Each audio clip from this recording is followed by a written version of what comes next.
క్యూలు maintain చేయడంలో కానీ ఇక్కడ క్యూస్ రెగ్యులేట్ చేయడంలో కానీ వైఫల్యం చెందారని నేను చెప్పగలను. కలెక్టర్ గారికి చెప్పాను, ఎస్పీ గారికి చెప్పాను, డిఎస్పీ గారికి చెప్పాను. వాళ్ళందరూ కూడా ఇక్కడికి వచ్చి రెగ్యులేట్ చేస్తామని చెప్పారు.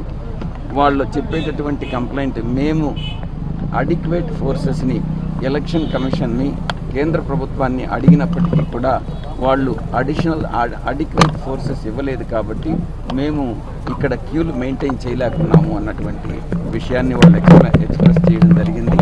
ఈ యొక్క బాధ్యత వాళ్ళు నేను ఒక్కటే చెప్పాను ఎస్పీ గారికి, మీరు అడిషనల్ ఫోర్సెస్ తీసుకొచ్చి క్యూలన్నీ రెగ్యులేట్ చేసి ఎవరైతే ఇన్కన్వీనియన్స్ ఫీల్ అవుతున్నారో ఓటర్స్ అందరూ కూడా వాళ్ళకి ఉపశమనం మీరు కలిగించగలరా లేదా?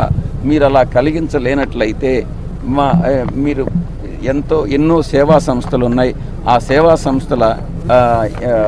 సేవా సంస్థలను ఉపయోగించుకొని ఈ యొక్క క్యూలు మెయింటైన్ చేయండి, మీరు ఆర్డర్ని తీసుకురండి అని అన్నటువంటి విషయాన్ని తెలియజేయడం జరిగింది.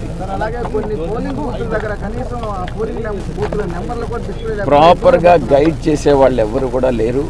ఉదాహరణకి 189, 190, 191, 192, 193 ఇవన్నీ వరుసగా ఉన్నాయి.